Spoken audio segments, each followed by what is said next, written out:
નમસ્કાર મિત્રો, બૌદ્ધિક ગુજરાત ન્યૂઝ ચેનલમાં આપનું હાર્દિક સ્વાગત છે।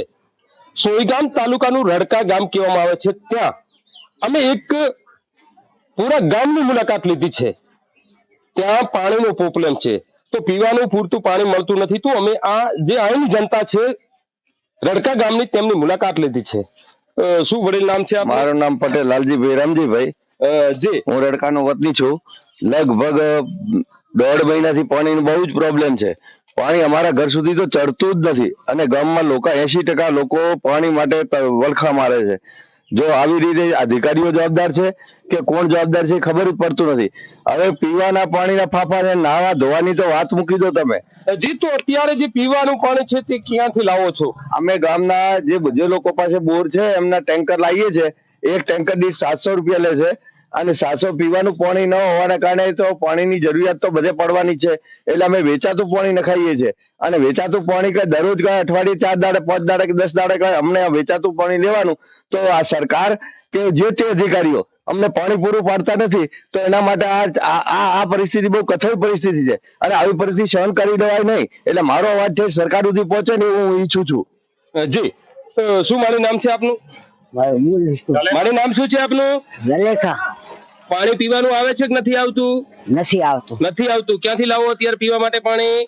બે માટલા ભરી આવે એટલે 4-5 દાડા આડે એવું છે? હા। વડીલ નામ જણાવશો? નાનજીભાઈ ખેમાભાઈ મકવાણા। શું ગામમાં બુમરાડ છે? બુમરા પાણીની છે, પાણી અઠવાડિયામાં એકાદ વખત આવે પણ 10 મિનિટ આવે છે।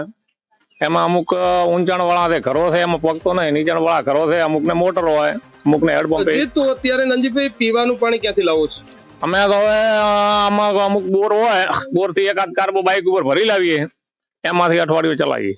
જી, શું મારી કહેશો અત્યારે પાણી વિશે શું કહેવા માંગો છો? પાણી આવતું નથી। પાણી આવતું જ નથી, એટલે પીવાનું પાણી આવતું જ નથી?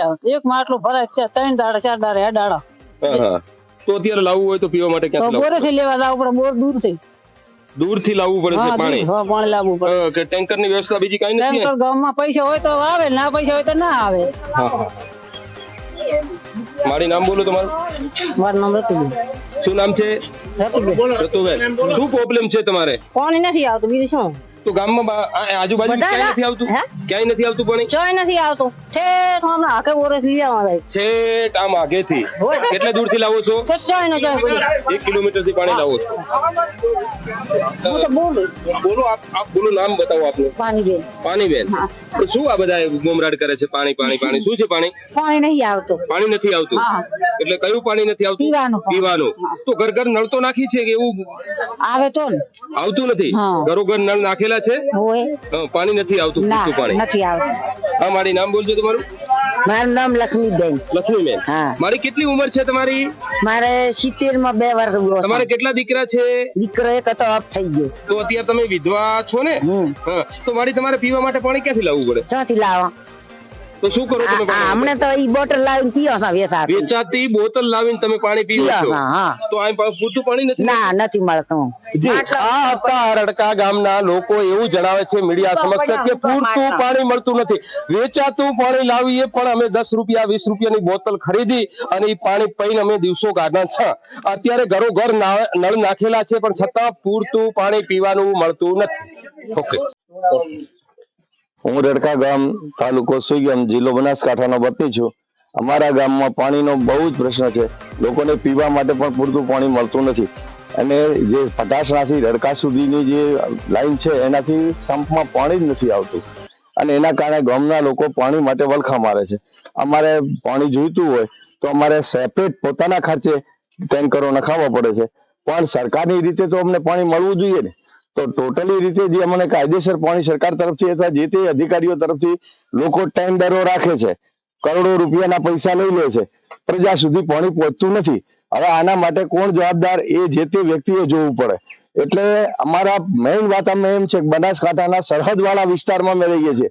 અમારે ઉનાળાની લાય જેવી ગરમી પડે છે, પીવા માટે લોકોને પાણી નથી, પાણી સિવાય તો બિલકુલ ચાલે નહીં।